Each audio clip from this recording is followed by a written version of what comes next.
Hi, this is Colleen Pearl the Cool Crone, and welcome to my channel. To all my subscribers, thank you for being here and for being a loyal subscriber. Today's video is going to be the one I hope you come back to over and over again. I'm going to tell you what it will mean for each full moon for an entire year.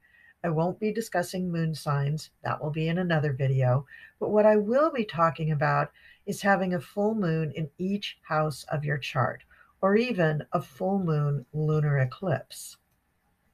A lunar eclipse always occurs at a full moon, but the effect will be much more dramatic and will usually bring about something permanently changed. Most frequently, that change will spell an ending. Now, all full moons are culminations or climaxes, but the lunar eclipse full moon will bring about an ending and herald a new beginning, which will be much more memorable and profound than your run-of-the-mill full moon. In order to use the information in this video, you will need to know a bit about your chart. If you do not have a chart, you can go to astro.com to get one. Astro.com offers a free service where you can enter your birth data, and that is your birth date, including the year, the city, state, and country where you were born, and the time of day that you were born, and be sure to include your AM or PM. When you see your chart online, you'll be able to see numbers around the circle, sort of like a clock.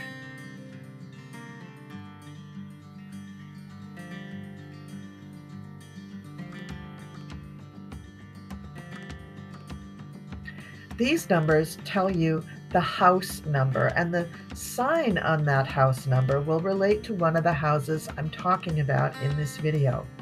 In addition, it will be helpful if you can read the symbols for the zodiac signs. Now, you can Google that so that you figure out where the sign falls in the house.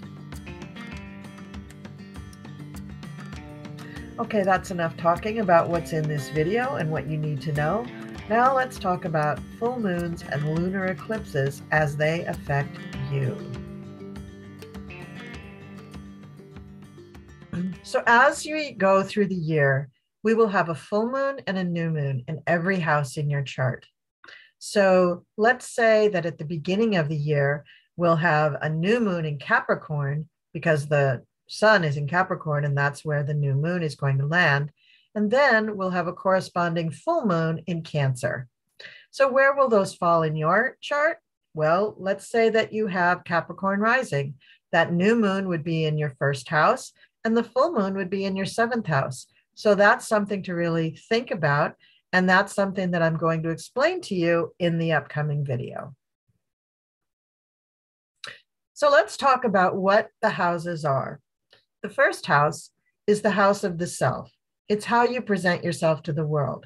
It's how you look, how you dress, your actual physical anatomy, your face, how it's all put together, your hair color, your height, how big or how small you are.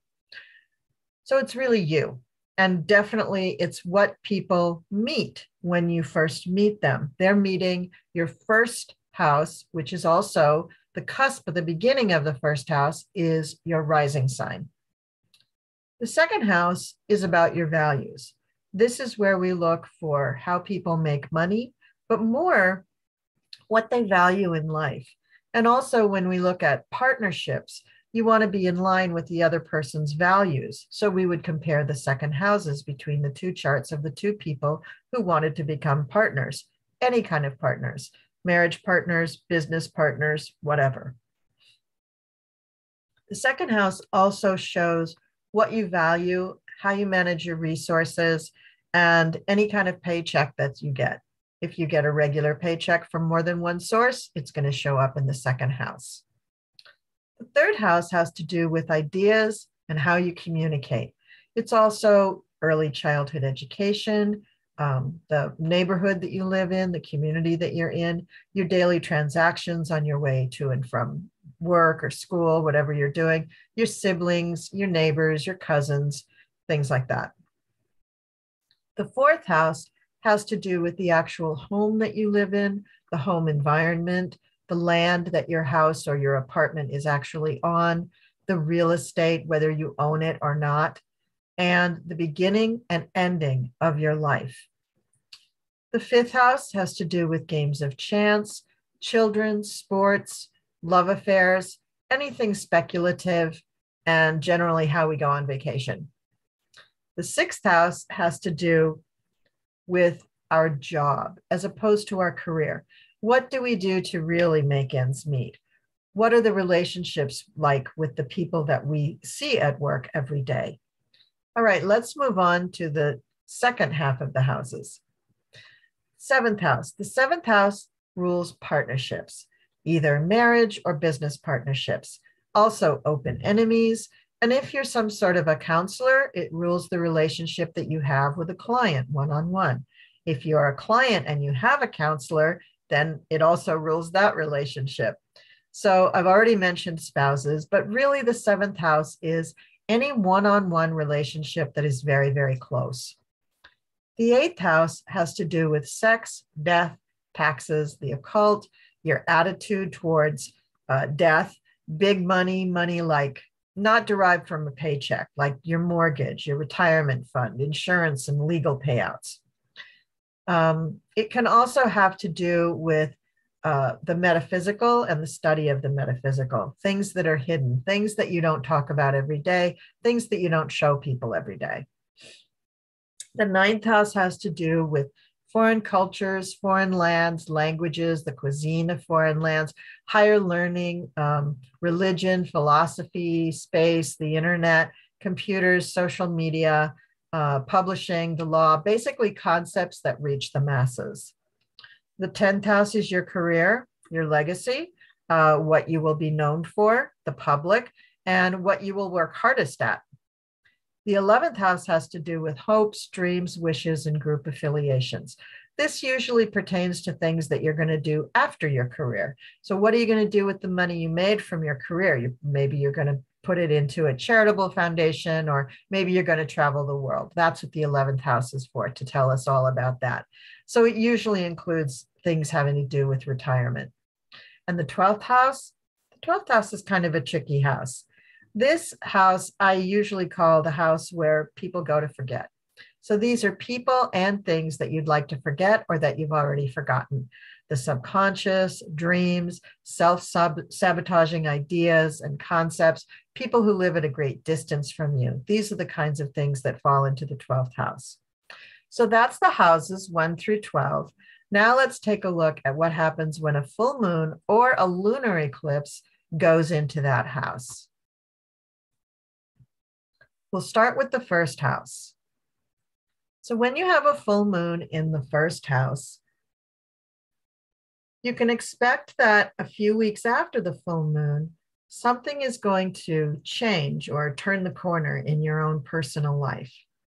Having a full moon or a lunar eclipse go through your first house can be a little stressful.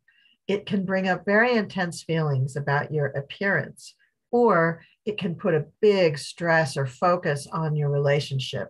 It can be a big turning point. So it's great to be focused on someone else. It sounds really nice, but once a year, the full moon transits your first house, and it reminds you that you need to focus on yourself. So even if you are in a relationship in which you feel like you're the supportive one, when you have the full moon come through once a year, you need to support yourself.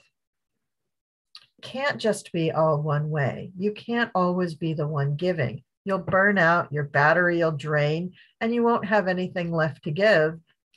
Having the full moon focus on you, the first house, can also be a little bit emotionally draining, especially if you're not used to that. But it does only happen once a year for you, so maybe you can tolerate that. But the time of the full moon is a time that you really need to focus on what your needs are and deal with it. So don't run away from that. Use the time of the full moon in your first house to get things done concerning you. Also, the time of the full moon or a lunar eclipse is a good time to let go of things, a good time to just shed any useless emotions or connections that are not serving you anymore. So, since the first house rules appearance, that's something that you should really let go of. Don't worry about what other people think about the way you look. If you're okay with you, that's all that matters. And by the way, you should be okay with you because you're perfect just the way you are. Allowing yourself to live in the past or the future about any aspect of your life can really mess you up emotionally. Just try to be in the now and try to appreciate all the wonderful things that your body has done for you in your lifetime and not worry about whether it conforms to some sort of media idea about how your body should look. If you really feel that you need to change something about yourself for your health or just for your own satisfaction and sense of well-being, then go ahead and work on that. But don't do it for somebody else. And don't focus on only your looks. Think about the you on the inside. Focus on what you love. Play that up. Get involved with other groups that do the same thing. This is important. And this is how the very, very personal full moon in your first house can help you to enhance your life and not just to dwell on your flaws.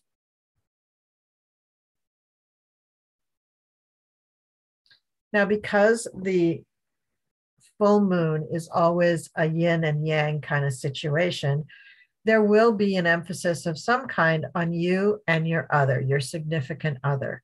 So the needs of your significant other may usually come first, and that may make you feel a little strange during the full moon. It should be a balanced situation, which I know sometimes it just isn't. The world isn't perfect, and neither are our relationships. So your partner, your lover, your spouse, your ex, whatever, they may really want to be the number one in your life, but you have to be the number one in your life. You have to realize at the time of the full moon that without taking care of yourself first, you're no good for anyone else. It's the old story of the mother in the airplane with children. She needs to put on her oxygen mask first, or she can't help her kids. Another quirky thing about the full moon going through your first house or a lunar eclipse is that it may give you a spotlight on something you've been doing that is too selfish. And if that's the case, just think of it as, a twice yearly tune-up in that area. Because when this full moon hits your seventh house, the emphasis will be on your partner, and they may be pointing it out to you. When it's in your first house, usually you find that you've been given too much and now you need to focus on yourself, but once in a while it's the reverse. So forgive yourself. Write a gratitude list and burn it on the full moon. It'll really help you cleanse and release a lot of those things. Let's move on to the second house. Now let's talk about the second house. When the full moon or a lunar eclipse goes through your second house, this is known as your cash, property, or value zone. But you're going to find that issues are going to come up having to do with the way you earn money or your paycheck, your own values, how you value yourself, your talents, and any resources that you own, or resources such as skills that you think are valuable. So as you come into the full moon period, you want to breathe in anytime you're starting to feel a little stress about finances and security. Just try to breathe through it, and that will help you find solutions. But when you're actually in the throes of the full moon in the second house, you will experience intense feelings about your financial security and stability and your own self-worth. The full moon is reminding you that you need to balance how you look at yourself. Are you what you do financially and what you do for others, or are you valuable just because you are yourself? This is kind of the push me, pull you of the second house. There's income to consider, there's your debts, there's your self-worth, There's what you think of yourself as a person. And then there's what are people willing to pay you to do a job. And that's a lot of times what we base our self-worth on.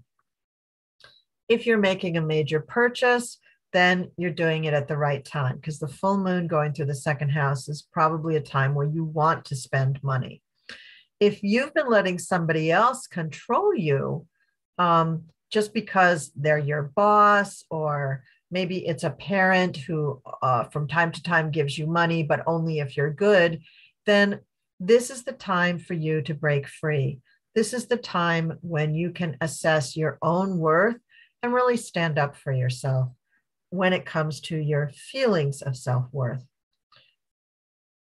This full moon in the second house is reminding you that you need to take care of that inner life. You need to be aware that you are worthy no matter how much money you make, no matter what talents you have, and no matter what kind of job you do. You are a worthy and deserving person. You are a child of the universe. Now, if you have issues about money, or you're constantly feeling like you don't have enough, you can't make enough, you're losing things, things are breaking, you can't afford to replace them, then you really need to look at what your thinking is all about in concern of your self-worth. What I just described, that's poverty thinking.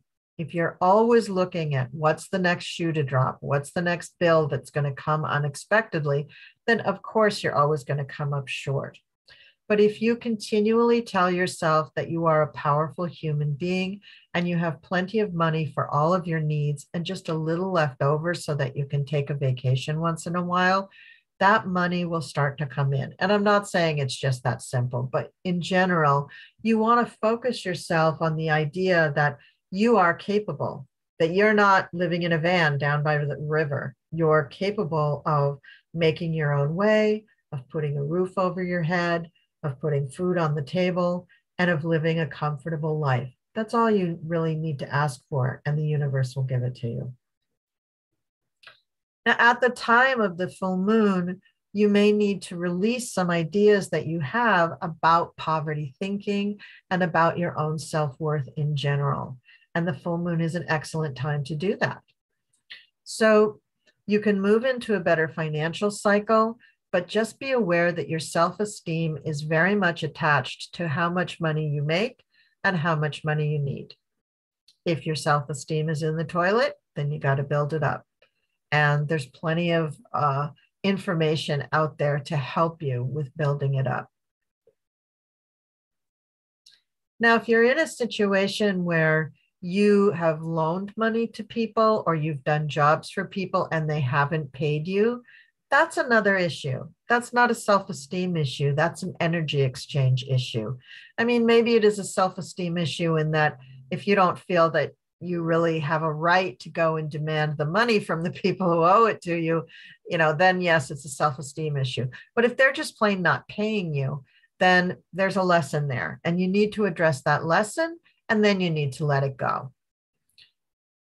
If you have issues with give and take, and this is the energy issue, if you want to end the cycle of always having people owe you but not paying you, and you feeling discouraged and going on and trying to do something else to get the money, then you need to try to break that cycle.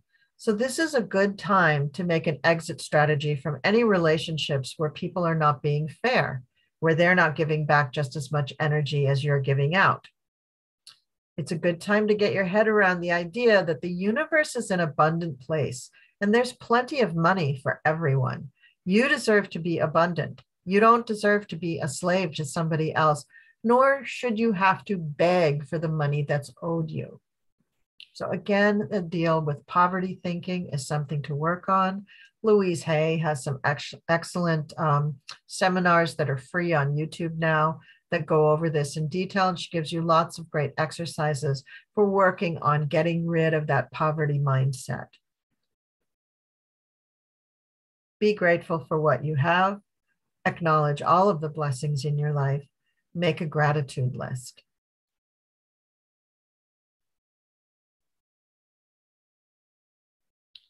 Just remember that you can meet all of your needs, that you're totally worth it.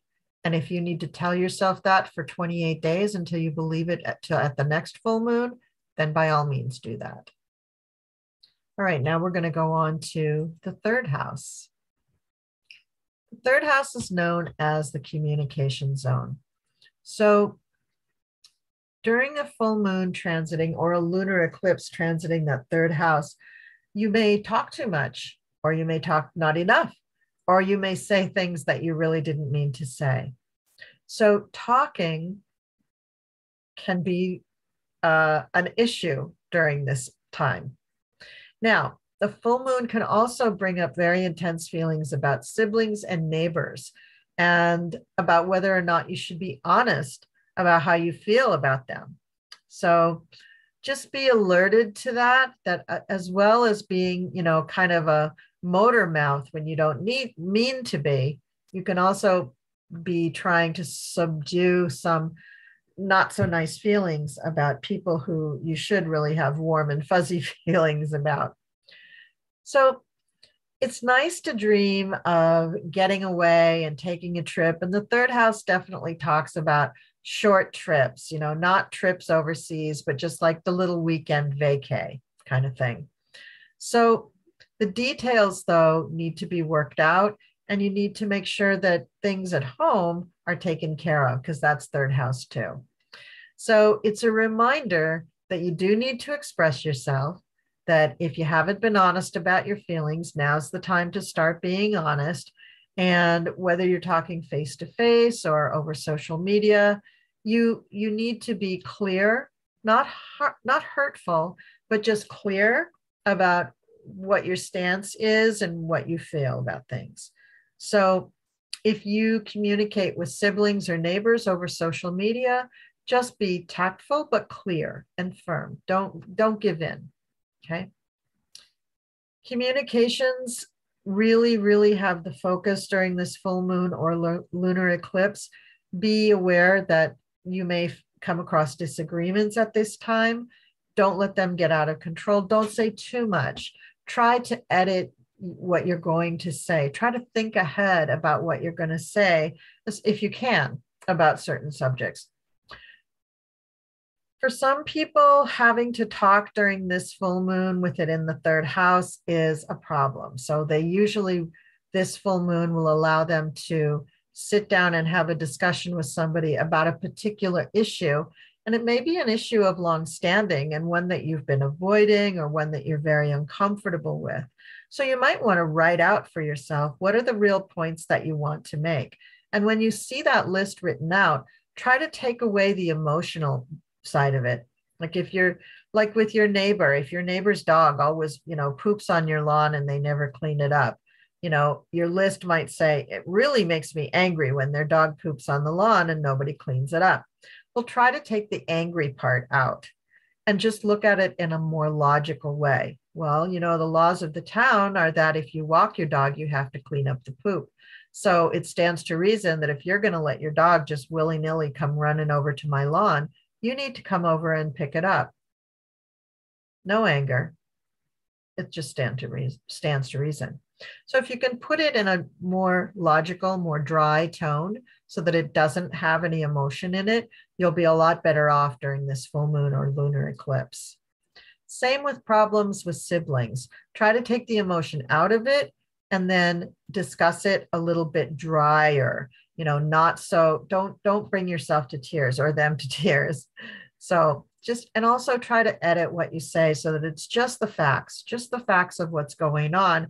And in that way, you probably have a better chance of resolving things.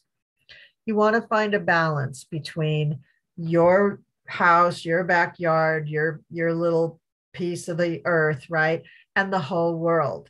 So even though your neighbors may come over or your siblings may come over, it's not their house. When you want them to go home, you need to put a boundary on that. You need to say, hey, do you want to come over? I mean, we're going to stop and have dinner at 6, but if you guys want to come over at 3 or 4 and have a couple of drinks before dinner, that would be great. Try to make it clear that there's a cutoff point. You may be hearing from people that you know who live far away during the full moon going through your third house. You may be planning a trip. You may be having some job opportunities that cause you to travel. So whatever it is that you really want to have happen concerning communications, short trips, siblings, neighbors, and your world, you should put that intention out there into the universe now at this time with this full moon in the third house. When it comes to the things that you've overspoken during this full moon, just forgive yourself. You know, it was a full moon going through your third house. You're not perfect. None of us are. And sometimes all of us have overspoken, have said too much, have said a word that was maybe a little unkind. You say you're sorry, you apologize, and you move on. And hopefully the other person does too. And again, make a gratitude list, be grateful for the blessings in your life, and that will help you kind of calm down. And I find 2 breathing exercises when you do get emotional, especially with full moon issues. Breathe in through the nose and out through the mouth about 3 times. And that should cue your body to physically relax. And that's really a big help when you're trying to search for words. The 4th house. Now, the 4th house is your home and family area. So the 4th house is the home that you own, the real estate that it's on, the home situation, the family situation. It's also the beginnings and endings of life in your life. During the full moon and for the 2 weeks following the full moon in the 4th house or a lunar eclipse, you're going to need to pay attention to family needs, what they want, what they need, things that might need to be changed, their need for private space or private time, etc. You just want to be cognizant of the needs of the family. And you'll find as the moon goes around the wheel, it really has you honing in on various areas of your life that really kind of balance your life and bring you into focus with what really matters in your life, which is really, really good. It really helps you. You don't have to do this every single day, but if you do it at the times of year when the moon falls on those houses, you'll find that you are really much more balanced. And the new moon, the corresponding new moon that hits that area of your chart will occur 6 months later. So that's another little tune-up in that area of life. So for the 4th house, this full moon brings up real intense feelings about family. And you need to just bless them and just be grateful that you're in a family, that you have family members. And if you don't, just bless yourself and be grateful for your situation as it is, because it's perfect for you. So when the moon comes around to the 4th house, it is in a cycle when it's suggesting that needs to be a balance between your home life and what you do for a living.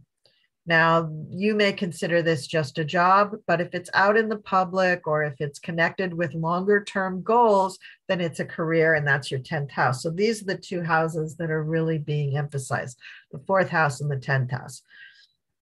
You may need to spend more time with your family and less time at work. Maybe that's gotten out of balance. Or maybe you've been spending too much time with the family and not enough time at work, and now you're behind on the bills. Whatever it is, you need to figure out the balance at this time. And you also need to figure out what you need at home. Do you need time alone? Do you need a man cave or a she shed? You know, do you need a space where you can just be yourself and, you know, just hang out? I don't care what I'm doing. You know, sometimes I need that space where I just need to lay in bed for a couple hours and watch YouTube, because I just need to be by myself. I don't want to answer to anybody. I don't want to answer the phone. Don't want to answer any questions. I just need to kind of veg out. So the moon going through the 4th house gives you that opportunity where you can just say to yourself, you know, I just need to focus on being at home and just enjoying my home. And if you don't enjoy your home, maybe that's the time when you start making a list of things that you'd like to change about your house. Maybe you want to redecorate rooms. Maybe you actually want to do some building. Maybe you want to rearrange or change rooms with somebody else, or finish the basement so you have a little she shed or a man cave or something. But you need to look at your home and your family relationships and make sure that they are balanced, and that each person in the family has the ability to be alone, have private time, time with their thoughts, but also just has a space that is just for them. That's really, really important. Now, if you have any issues about the whole family dynamic, if you're having problems with one or more family members, if one or more of your family members has been quite ill and has needed a lot of help, these are the kinds of things that you need to maybe talk about. Maybe the other family members need to pull more weight when it comes to taking care of that sick family member or whatever. Or maybe your older children are still living at home and they need to, pay more rent or something like that. Family members and family connections are very karmic. And so sometimes we avoid talking to them about changing the dynamic or changing what's going on with them. But you have to. This is what helps us evolve. You're in this karmic relationship with them for a reason, not just for things to go on unendingly without change. That's not reality. That's not real life. Things do change. Relationships change. It doesn't mean just that they end, but they change. They're dynamic. So the full moon can be a time where you make changes about how things are handled where you live, the dynamics of the family unit. So if you're not really sure about how to handle this, maybe do some meditation, maybe ask your guides and angels and allow them to connect you to your home and family on a different level. And maybe the answers will come through that. But really, you just came through a full moon in the third house. You think you could just sit down now when the moon's in the fourth house and just maybe talk to the people in your family about what they need or want and make sure that they're happy with stuff that's going on? I think you could do that too. So there usually is a tension between the career and the home life. And so that is something too that may come into focus when the full moon is in the fourth house or a lunar eclipse is happening in the fourth house. You may find that you need to resolve that tug of war just a little bit. And this is the time that you're going to be asked about that. And that balance, again, that balance between career and home life is so, so, so important. You do need time to yourself and alone. Even if you're in a wildly happy relationship, you still need to allow yourself to be by yourself. Then you're recharged. Then when you go back to be with your family, you're fully there. You're not distracted. And then when you go back to your job in your career, you're fully there and not distracted, and you can really apply yourself. So it's really good with the full moon or lunar eclipse in the fourth house to really look at, how does the home serve you? And is it serving everybody else? And this is the time to address any changes that need to be made. Now, when the full moon or lunar eclipse is in your fifth house, this is the house of pleasure. So from the full moon in the next few weeks, you're going to find that you need to have fun. You need to make time to have fun. And if you're a real workaholic, then you need to make an appointment to have fun. And that may mean scheduling that weekend trip away or the full-blown vacation. If you do that with your family or your loved ones, plan that out. You can get a lot of joy out of just planning the vacation. And then when the vacation comes, it's something that everybody really wants to do, and they've been looking forward to it. And there's a lot of satisfaction and pleasure derived from that whole process. The full moon in the fifth house, though, can also bring up very intense emotions about children, your children or somebody else's child, your love life and creative projects that you're working on. So there's a lot of emotion going on having to do with that fifth house. Sometimes expectations for vacations are very, very high. Maybe last year you had a fantastic vacation at Disney World, and this year you're just not able to do it. So you're going to go to some local resort and just, swim in the pool for a week with the kids. And maybe that's going to be a big letdown after the big, huge vacation you had last year. So that's something you want to talk to the family about, or you may just be feeling guilty about. You need to talk to your partner and really get it off your chest. After all, this is an emotional, creative house.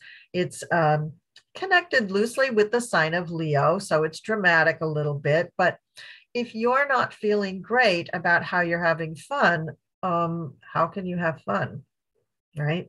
You need to get that stuff off your chest so that you can actually enjoy the kids, the vacation, the love affair, the sports you play in, the games of chance, the going to the fair, whatever it is.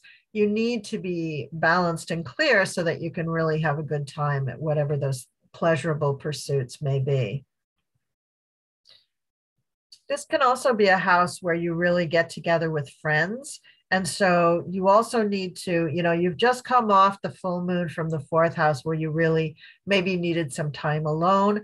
And so even when you're with your friends and your family or your partner or your kids, realize that you still need a balance between them and you. You still need that balance. You still need to have your autonomy.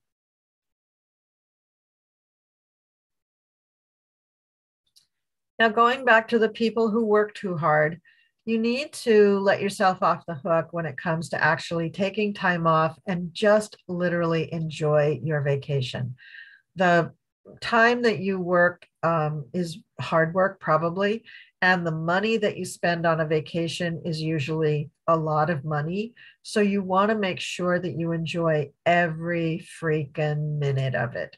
Whether you need to ask someone, your neighbor, to take care of your cat or whatever, don't feel guilty. Everybody needs some time off. Everybody needs a change in routine. It's part of the balance of life.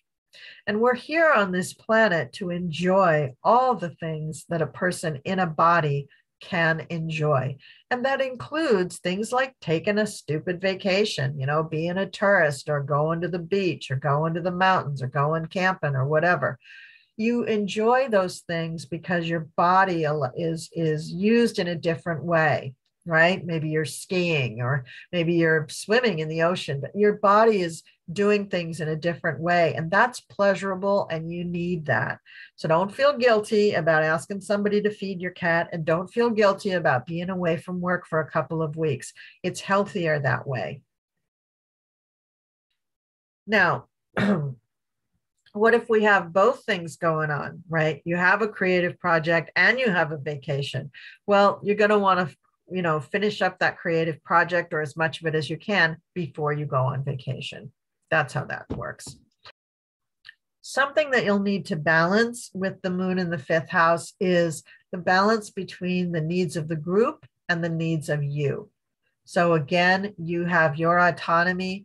You're having a great time with a group. Say you have a group that goes on vacation together, 15 people or something. You still need to figure out what is it about that group vacation that serves you. And if it isn't very much, then don't go. If it is, if it serves a lot, if it ticks a lot of the boxes that you want to have for your vacation, then go and have a great time. Again, don't feel guilty, but speak up for yourself. Be your own advocate. Let them know, let the planners know that, you don't want to go horseback riding. You'd rather go scuba diving or whatever it is, show up for yourself, be your own advocate. Now, this house also rules love affairs. So this may be a time where you decide to bring that love affair to an end. This is the perfect time to do it, by the way.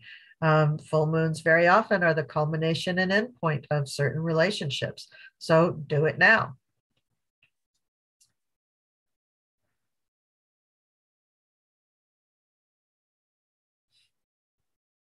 The main thing, I think, is to forgive yourself for feeling guilty about having fun. Forgive yourself and anybody around you who is trying to make you feel guilty about anything.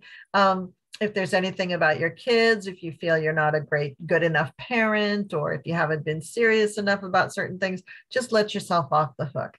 You can't be super person, you're not going to be doing it all the time. But we do need that fun and creativity in our life to balance us. And don't forget to do your gratitude list. Okay, on to the sixth house. So in the sixth house,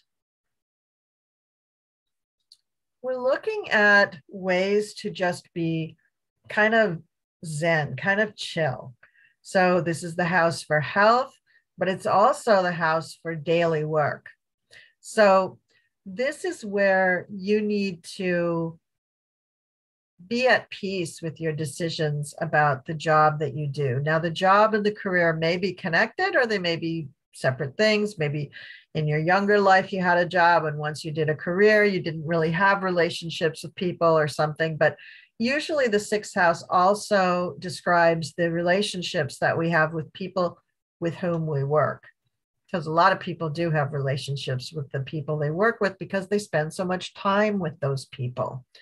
So when the full moon is going through the sixth house, it brings up a lot of emotional intensity surrounding what you do to earn a living. So you can have, it can bring up fears about health. And you may not really have any health issues at all, but you may be afraid that you do at the time of the full moon. So if you actually work for yourself, then this full moon is when you see yourself for who you really are, and you can appreciate the fact that you work for yourself and you don't have to answer to anybody else. But can you really be honest with yourself about your good points as well as your flaws? Well, that may be something you need to talk to somebody about. As the moon goes through the sixth house, we begin to look at everything that we do on a daily basis to take care of ourselves. Now, the third house has to do with the daily transactions. So driving to work is a transaction. Buying a cup of coffee and a bagel is a transaction. Dropping the kids off at school is a transaction. That's not what I'm talking about. I'm talking about the things that you do every day on your job, and also every day to take care of yourself, your health, to take care of your health. So do you take a daily walk, or every other day? Do you work out? Do you go swimming? Do you play with the dog? Do you play with the kids? Do you talk to your spouse? Whatever it is that you do every day that helps you live in a healthy fashion. So if you're feeling like you're not living in a healthy fashion, when the moon passes through the sixth house, the universe is going to let you know, hey, you're not really living in a healthy fashion. You really need to think about this stuff. So this is your chance to kind of do a tune-up in this area of your life. Now, the time of the full moon is a good time to break habits, good time to release things. So if you find that there are habits that you need to break, or health routines you do need to incorporate into your life, that's what you need to do at the time of the full moon. So if you're not happy with the way things are going in your life, health-wise, or just you don't feel good in your body, now is the time to really, make your lists and do your research. Maybe join a gym. Maybe just get some better walking shoes so that you can take a daily walk. But you need to make an assessment about how to improve that area of your life during the full moon. This is the perfect time to do that. Let go. The part you're letting go are the things that don't serve you, like not taking a walk every day. And the things you want to embrace are the things that are going to help you and serve you, like taking a walk every day, something like that. I'm just using walking as an example because it's something that I can do. You could be much more ambitious in your life if you want to be. But if you have habits that you need to break, like drinking too much, smoking too much, taking drugs, something like that, or just eating too much sugar or something, this is a good time to try to address that habit and break it. The daily things that you do, the daily habits that you have impact your health a great deal. And the sixth house is all about those habits. So that's why you want to look after the habits and then your health will just take care of itself. Now, the sixth house, it is that we are talking about a full moon. So there's going to be a corresponding sun in the 12th house. And so this means that you may have some issues or need to deal with duty, sacrifice, somebody that you need to take care of. And that is the person in the 12th house. And so you may need that time out. You may need to go meditate or to take a nap or to just get away from the world in a more meaningful way than just, I close my eyes for 5 minutes at 3 o'clock. You may need something like that, but also you may feel a responsibility, or you may actually have a responsibility towards somebody who is represented by that 12th house. And that would be somebody that either you forgot about most of the time or you want to forget about most of the time. So do you have somebody who's cloistered in some way that you really should be reaching out to? You have somebody in long-term care? Do you have somebody who's on the other side of the world that you can't reach all the time? Do you know somebody who's living in an ashram and you need to reach out to them? Those kinds of things also are going to come up when the moon is going through your sixth house. So the balancing act here is not just you balancing being able to take a walk in the morning and go to your job. No, the balancing act is between you and the universe. Yeah. So everybody has a daily grind. Everybody has daily routines. Everybody has responsibilities and things that they have to take care of every single day. But the point is, you're living your life, you're making some money, you're putting a roof over your head. But what's the greater meaning of that? Why are you doing that? Just for that vacation every 2 weeks or once a year for 2 weeks? Or is there a greater meaning? And that's the thing that the sixth house balanced against the 12th house really begs the question about. What's it all for? What's the higher purpose of all of this? So the sixth house really is an interesting house because you start out thinking that it's all about, oh, I should walk more and I should cut out sugar. And then you end up thinking, wow, but really in my meditations, I'm finding out that, I've got shadow work to do based on a past life thing that I'm hanging on to that I really need to let go of. I mean, it's bigger stuff. And so you're going to find out about all that stuff. If you really open yourself up to this, it's a wonderful tuning mechanism. So let's keep going. So when you're looking at things to forgive, having to do with the moon in the sixth house, it's about people who annoy you in little ways. So just realize that people you work with, when you're annoyed by them, they probably have things that they get annoyed with about you. So forgive them for any of those little weird habits. If they eat too loud, forgive them. That's just them. And also forgive yourself, because you probably have a few annoying habits that they have to put up with. Make whatever changes you need to make and move on and just relax. Nobody's perfect. Make your gratitude list. This is all very, very important to make that gratitude list every single month.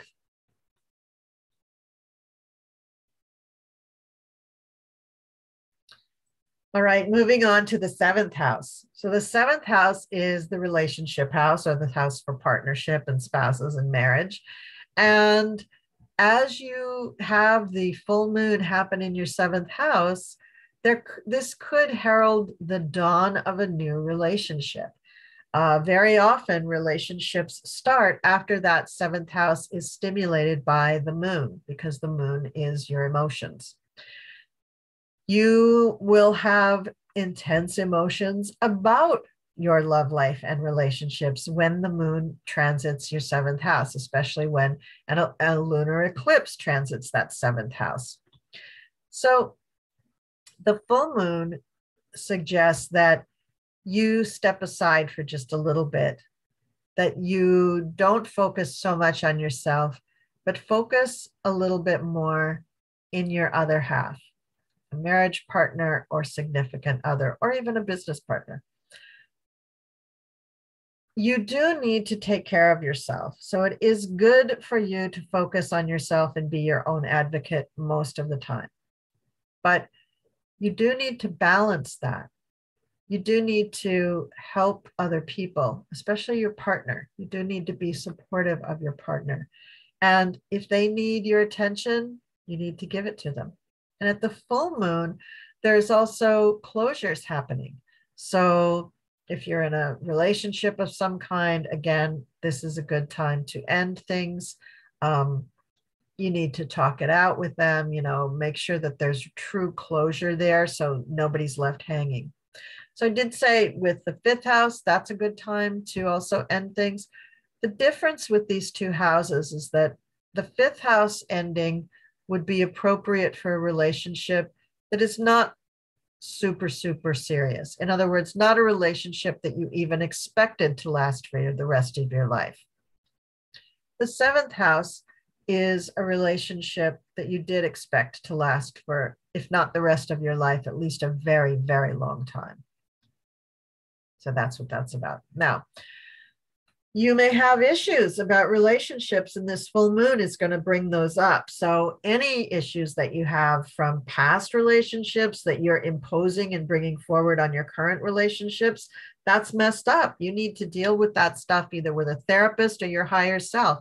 You can't bring that into a relationship because it'll mess it up.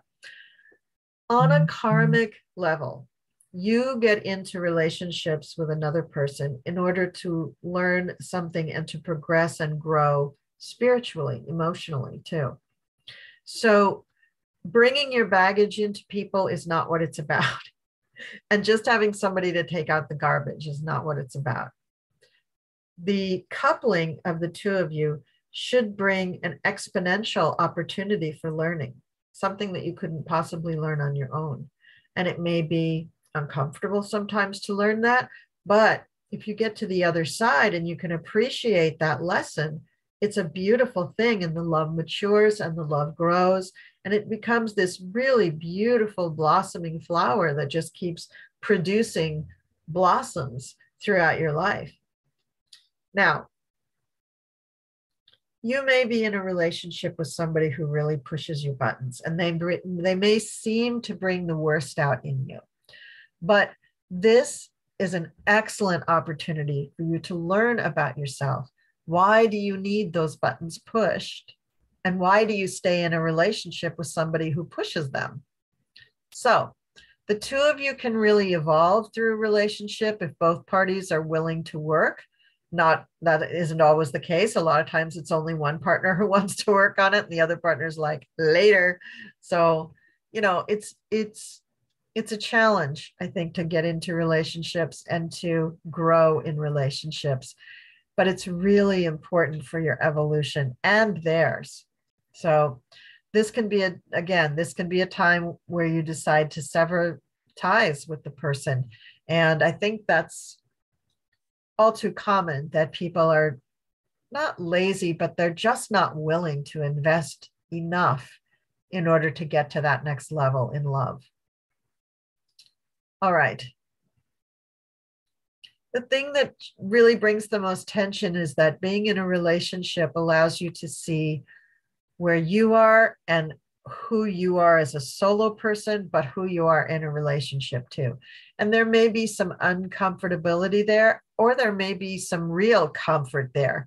A lot of people who enjoy being in relationships kind of hide in those relationships, and they don't really play out their full personality because it's just easier. I think this is kind of a lazy way to live your life, but hey, if it floats your boat, whatever. So also, some people in relationships find that then their partner, they can keep the spotlight on their partner, and then they don't really have to live up to anything. They don't have to challenge themselves. They don't have to take risks. Well, eventually your partner's going to get tired of that. And eventually that relationship is going to probably fail because the other person feels like there's too much pressure on them. It could take years for that to happen, but I have seen that over and over in relationships.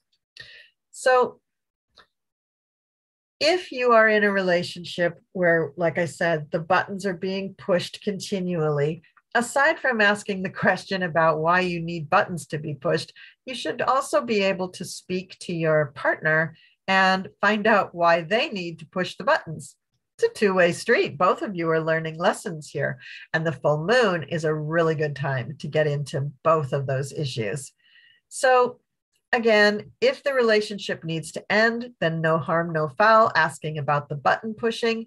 But if the relationship is going to move on and get stronger, you definitely need to talk about the button pushing and grow from that conversation. So when we're experiencing a lunar eclipse or a full moon in the seventh house, we often need to forgive someone, ourselves or our partner. So it's a good time to do that, especially after that button pushing conversation has taken place. But, I'm sure years go by, where nobody does do that. But forgiveness is a really key component to loving yourself and loving others. So, opt for forgiveness as much as you can in life, because it really isn't a wasted exercise. It's very valuable. And don't forget to make your gratitude list. Now let's move on to the eighth house. When you have a full moon or a lunar eclipse in your eighth house, it's time to really sort your feelings out about sex and money. And you'd be surprised about how many people really have those two areas of life kind of twisted together. When the full moon is really going through the eighth house, that's when the feelings will sort of come up. And then the 2 weeks after, kind of the fallout from the full moon up until the new moon, that's when you can really work through all of that stuff. But when the full moon is red hot in the eighth house, you're going to have intense feelings about sex life and finances. It's just what's going to come up. It's going to come up. So the first and seventh house axis is really you and your partner. The second and eighth house axis is an extension of that, but it's more about trust, because the second house has to do with your values. Do you trust your partner to uphold and support and respect your values within the context of the relationship? Because if they don't, then what they think is important will not have as much value, or will have more value to them than what you think is important. And you guys won't really be on equal footing. You really won't be sharing enough. So the second eighth house axis has a lot to do with trust, where the first and seventh house axis has a lot to do with just, I'm me and you're you, and we're together, but I can help you, you can help me. It's that kind of thing. It's more helping, more supportive. But the second eighth house axis has to do with power and trust. If I trust you, I can give you some power. But if I don't trust you, I'm not going to give you any power. So you have to find a balance about how much you're giving and how much you're taking. So the first and seventh house, we talked about people who give too much, right? So most people are giving, right? But what about the taking? The second and eighth house kind of shifts things. And we find that people are very willing to take when it comes to the second and eighth house, because now we're talking about money. And money is really the heart of our values in our society. It's sad, but it's true. The way you feel about money, the way you make money, the way you spend money, the way you hold on to money has everything to do with your own self-esteem, how you value yourself. And that's why the power between the second and the eighth house is so important. Because if one partner really holds the purse strings, this means they do not trust the other partner enough. And this is where problems come into relationships. One partner may want to hold on to the money. The other partner may want to not throw away the money, but the other partner may want to really spend the money and do something with the money. But the other partner just wants to hang on to it because there's not enough trust. And one or the other of them have more power over their partner. So you and your partner need to have a discussion about the universe and self-worth and power and money. That's a big menu, that's a lot of stuff to think about. So during this full moon in the eighth house or lunar eclipse in the eighth house, one of the things that you can do with your partner is really sit down and look at all of your big money joint resources, like your mortgage, like insurance policies. If you have like one of those insurance policies that like pays out, as a savings plan, like a whole life policy or something, or a 401k or any kind of investment. If you really look at those and maybe, I don't know, reorder your investments if you're in mutual funds or something, or, buy or sell stock or change up, get annuities or something like that. When you start discussing bigger finances, not just the paycheck finances, but the big money finances with your partner, then you'll get a clue about the power dynamics, really be honest with yourself in this discussion, the power dynamics in your relationship. And if they're imbalanced, then you need to address that. For instance, what if the house that you live in is in only one name? It's only in your partner's name. It's not in both your names. What happens if your partner dies? Are you just out? You don't get that house. He willed it to his brother. What's up with that? Little things like that, not little things, but big things like that. Things having to do with big money indicate where the power is in a relationship. So you need to look at that. And one way to get to that is just to sit down and practically look at the paperwork on all of your money, all of your big money, all of your shared resources. And then if you can work that out, then the power dynamic cools off. And then you can see where there's an imbalance. And your partner may be like, wow, I never realized that was so out of balance for you. Yeah, let's change that. Let's fix that. In most relationships, that's what would happen. But if there is a real bad lack of trust in the relationship, well, then that will be exposed, won't it? Having these issues resolved is really important because this will allow the relationship to go forward with a deeper trust. And that's what the eighth house is all about. I am deeply trusting you with my future finances. That's why we both have our names on the mortgage or on the lease or on the deed. That's why we have this investment together for our future, right?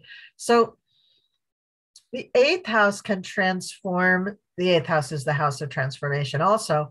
The eighth house can transform the relationship to just oh yeah, we've been married 5 years and it's so amazing, to yes, we've been married for 20 years. He's my best friend and I wouldn't go anywhere without him. Deep, deep love and trust can be forged through the eighth house. And the full moons are really a big part of that. So one thing that might come up with the full moon or the lunar eclipse going through your eighth house is we all have messy histories, right? We all have past relationships.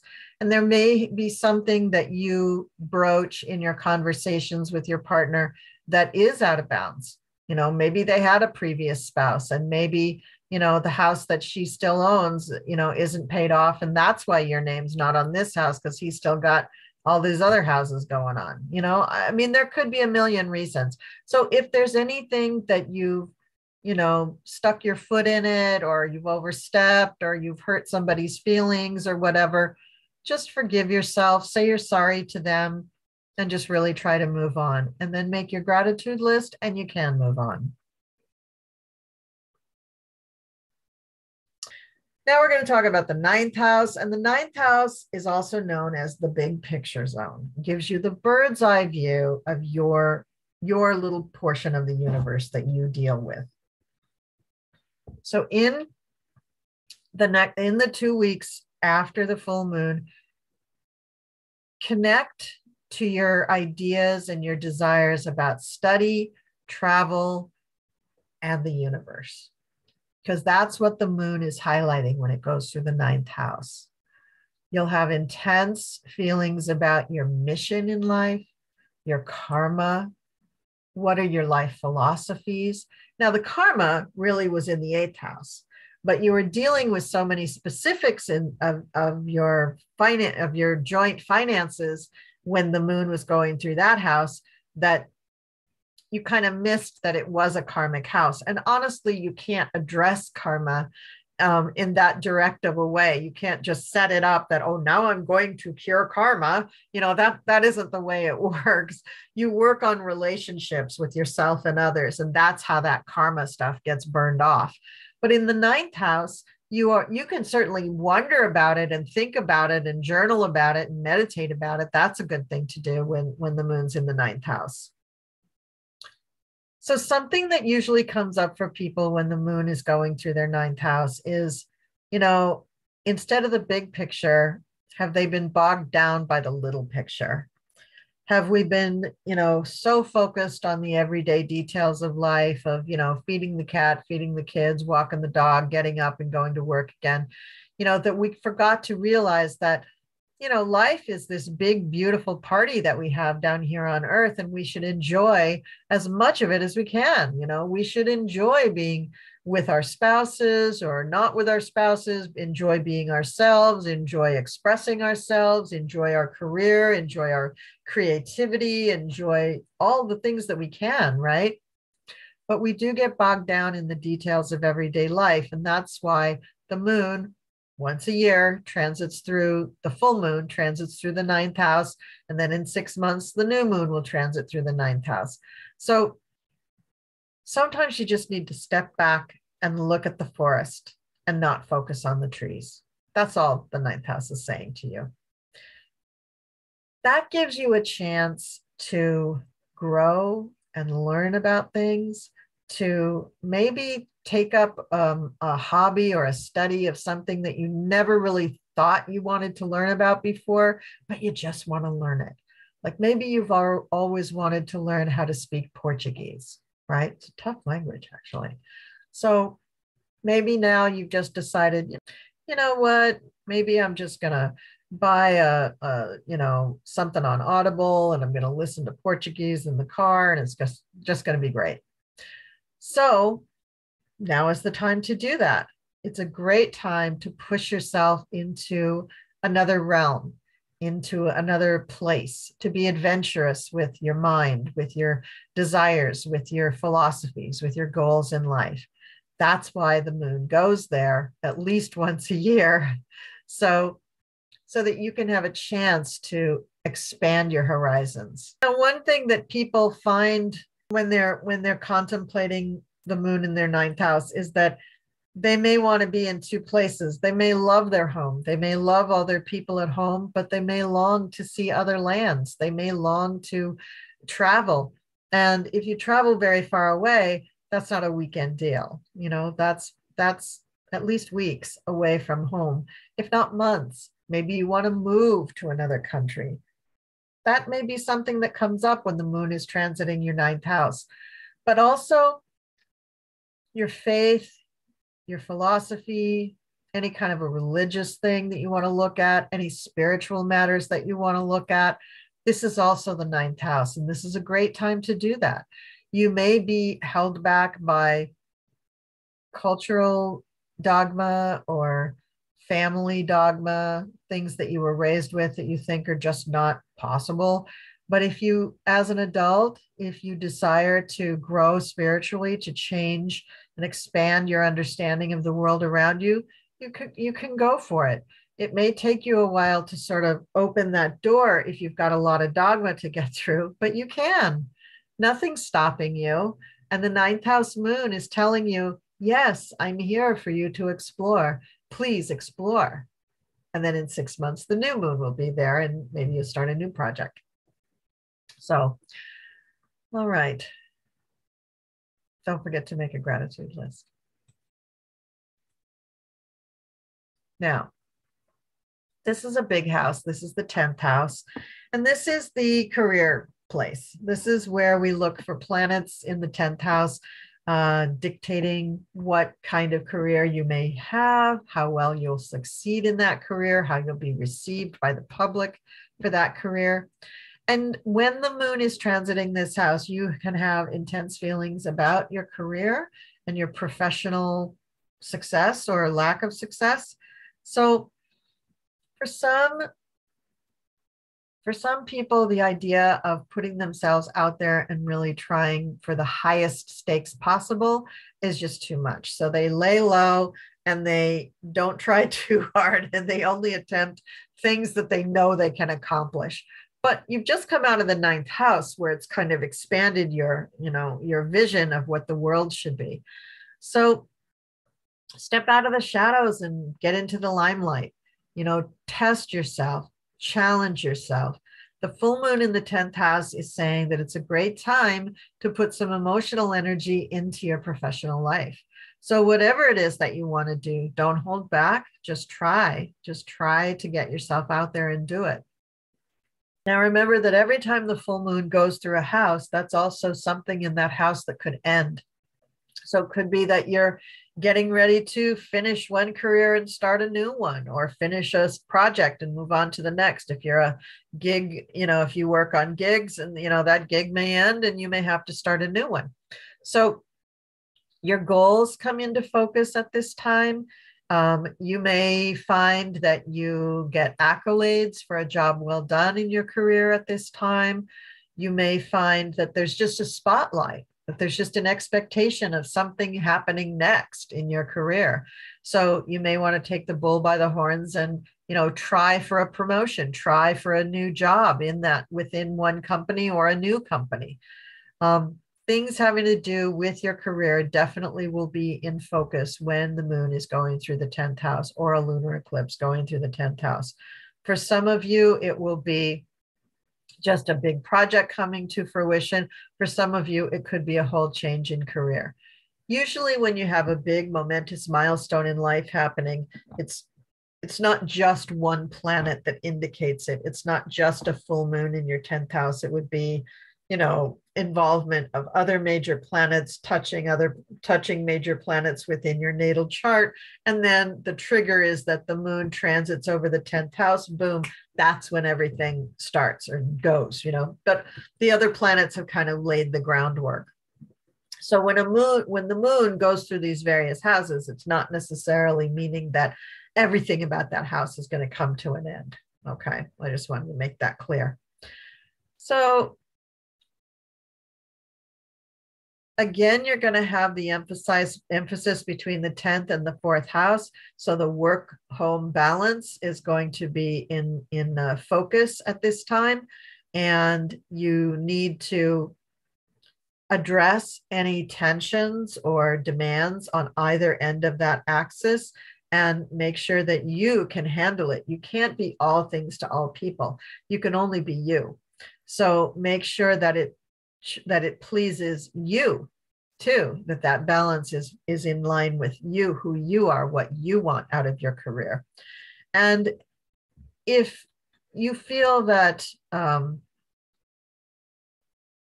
somebody has, been mean to you in your career or held you back in some way, or if you don't feel like you've lived up to what you were supposed to, forgive them, forgive yourself, do all of that forgiveness stuff. That's really, really important to do. And then make your gratitude list. And with that, we're going to move on to the 11th house. Right, the 11th house. Now, for some people, they think of this as the friend zone house, but it really is the house for hopes, dreams, and wishes and things, groups and affiliations, things that you usually do after you do the big career or retirement or the second career. So you may find yourself dealing with some upsets among your friend groups, but intense feelings about friendships. And because this is the hopes, dreams, and wishes house, any feelings about unfulfilled dreams, if you don't feel that you have really hit the mark, the goal, the dream, then you could be really thinking about that at the time of the moon going through your 11th house. So This is again on the 11th, 5th house axis. And this is where you may be feeling guilty about having fun, and you may be ignoring other people and just focusing on your own fun at the expense of other people, or vice versa. So it's tricky to tell when you're just talking about one planet and you don't have any other information about a person's chart. But the axis between the 11th and 5th house has to do with pleasurable things in life, groups, hopes, dreams, wishes. And then on the other side, children, sports, pets, games of chance, love affairs, things that are fun, right? So you want to focus on what your dreams are, what you've done to actually achieve your dreams, getting yourself to, yes, allow yourself to be a little indulgent in that area because it is seen as a reward for a job well done, the ability that you have enough means that you can just take a trip, or you can just join a group for the fun of it or whatever. But this house is really good for networking. And if you like that, if you like to connect with people, then this moon is really going to make you happy.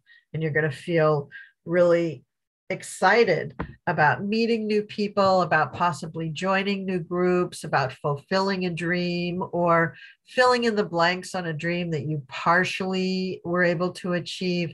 But it depends on you. It depends on what stage of life you're in. So if you've had a dream for a long time and you get to the stage of life where you're able to act on that, it may no longer be your dream.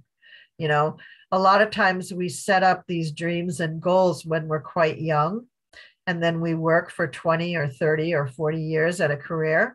And then we come to the point where we could really do that thing that we thought we wanted to do when we were 25, and it no longer floats our boat. It's no longer meaningful. So you need to be able to sort of pivot and change and decide, well, now what am I going to do with my time and energy?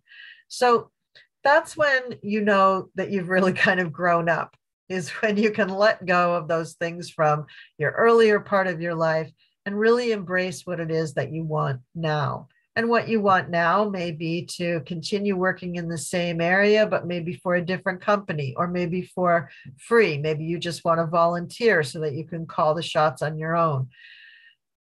The full moon is a great time to release anything that no longer serves you. So the full moon in the 11th house would be a great time to let go of any dreams or goals that no longer serve you, or any friendships that no longer serve you, because it is the friend zone.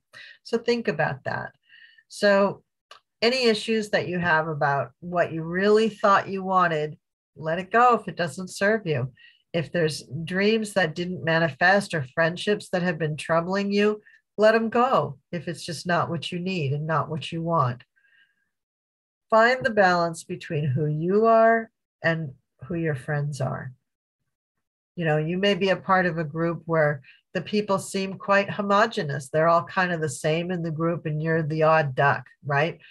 That's okay, as long as you acknowledge that you're fine being the duck and you're fine being friends with these people. But if it comes to a point where you're uncomfortable with those people because either they make you feel uncomfortable or you wish you were not a duck, then maybe you need to find a group where it doesn't matter whether you're a duck or a goose or a turkey or whatever, right? So you just need to stand up for yourself, advocate for yourself, be in love with yourself so that you can express who you truly are.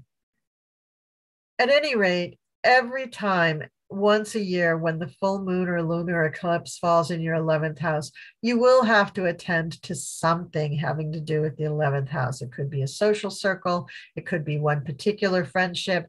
It could be a goal or a dream that you had. It could be a trip that you thought was going to be wonderful to take once you retire, and now it just doesn't seem that exciting. So you will have to contend with one of those things and probably have to bring something to a conclusion of some kind.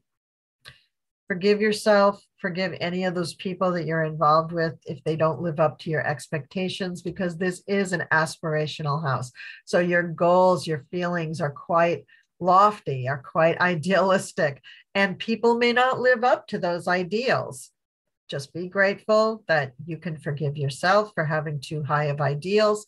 You can forgive them for not living up to those ideals. And then you can just write your gratitude list. All right, on to the 12th house. Now, the 12th house has been called the secret zone.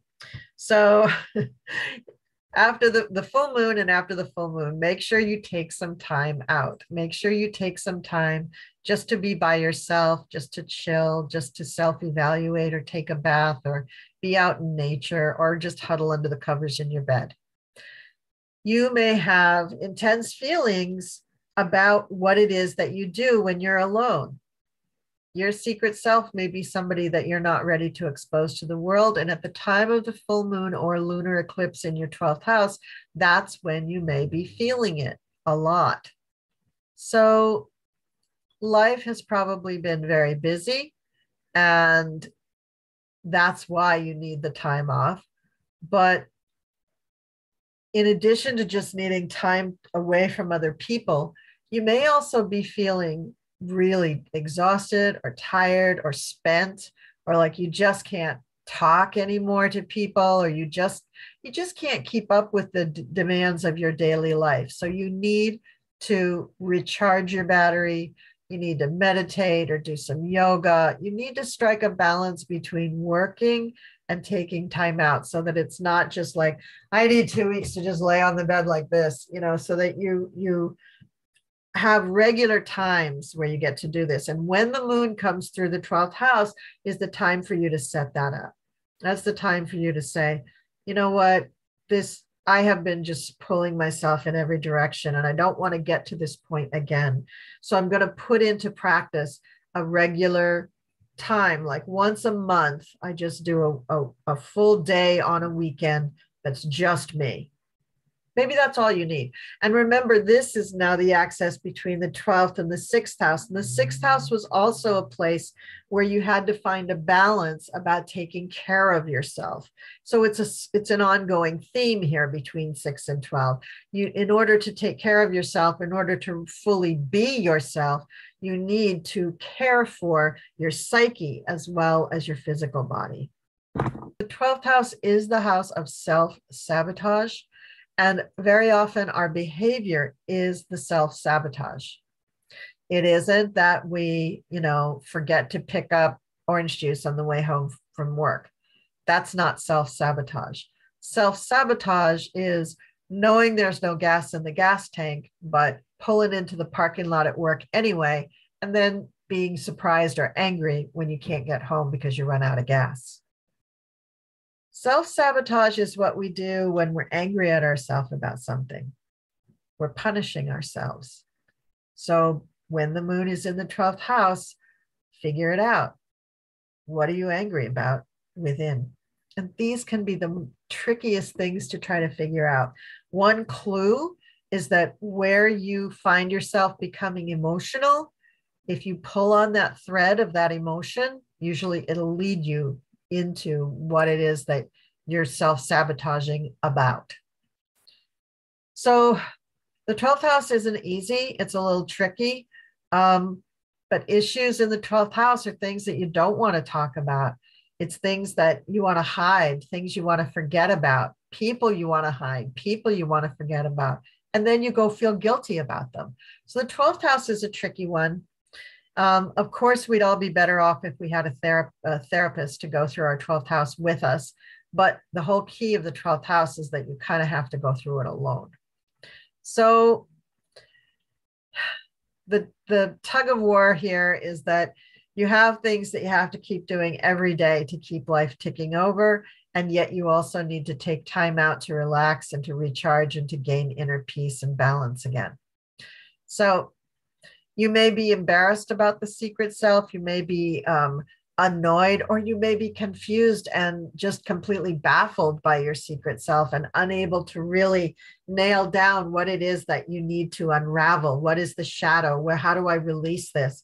Because the full moon being about release, this is when you want to release it. But it may take you a few full moons to get there. Or it may take you from one 12th house full moon all the way to the next year's 12th house full moon to really get to all the little dirty, gritty bits inside so that you can really release stuff. But this is where the journey begins, when the moon is in the 12th house. Don't waste your time being ashamed about the things that go on in the 12th house. There's nothing to be ashamed of. We're all works in progress. Forgive anyone who has ever hurt you. Forgive yourself. Don't, those wasted emotions, really take that to heart, because the wasted emotions, fear, jealousy, shame, disappointment, those are things you can really let go, but that may not be all. That may just be the tip of the iceberg that you need to work on. So work on it. And like I said, maybe it'll take the whole year to get through the whole thing, and make up your gratitude list. So that is what I have to say about the full moon or lunar eclipse through the 12 houses. Thank you so much for watching this video. Thank you for liking, sharing, and subscribing. And I will see you next time.